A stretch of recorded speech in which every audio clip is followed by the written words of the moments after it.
Alright, this is the poor intellectual black poet. And I'm writing a poem for a Russian friend of mine. She's from Siberia and it has Siberian and Slavic and Russian mythology on it. It's based on, I think she really likes the way I write. So I wrote it for her. Ode to Maria, Iris of Life. I imagine myself in a dream within a dream of the mere thought of beauty beheld away from my very eyes that I see in a mouth that breathes. The inclination of her very loveliness inclines me to reminisce, as if I am still in that dream where my senses are exacerbated to the point I no longer see them as isolated. I float away in a landscape of my mind, much like an eagle that flies overhead to survey the skies of his domain, but clouds move along my vision. I look upon a foreign domain that seems to be staring back at me with a striking glare of infinite color of one shade of what I see as life itself. I ponder what this jade-like muse is thinking in her mind as I try to come to my own hypothesis, like repeating time for 1,000 years in a mere second.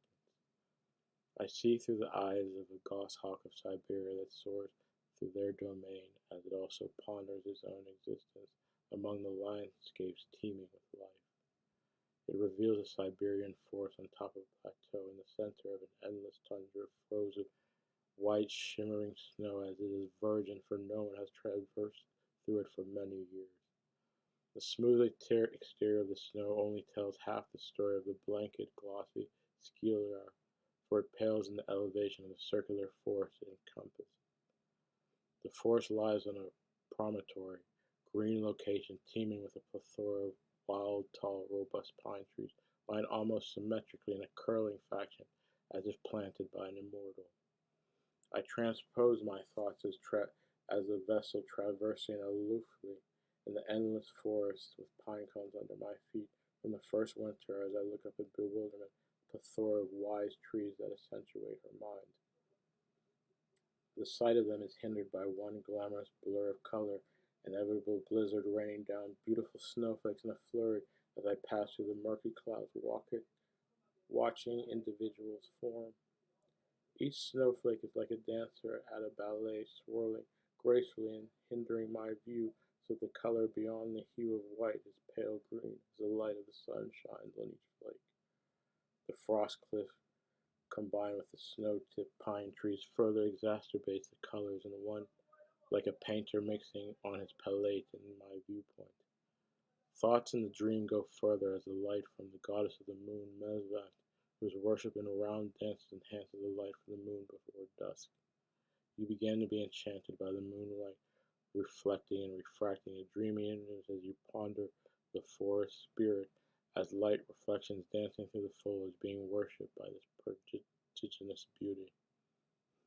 The iris is encompassed by lofty snow cliffs, and the tranquil gorge as the cornea of the thin layer is but a mist of snow blowing in the wind, creating a lovely fog against the falling snow. These are but the trees of life within that iris, where the highest elevation is in the heaven hue of her eyes, and the roots of the underworld contain a beautiful soul. It is said the branches of life touch the stars as the moonlight causes a scintillating similar effect at staring at the stars. The flight of the goshawk suddenly goes in reverse as I float against my beating wings in resistance to where the mists of clouds suddenly infiltrate my view like a memory going back in time.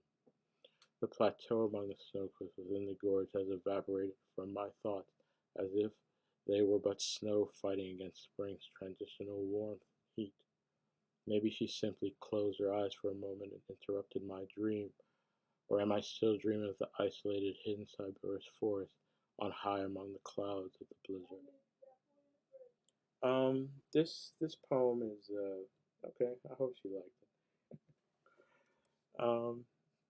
This is the poor intellectual black poet. Um, I'm out, but I hope she really liked it. All right, bye.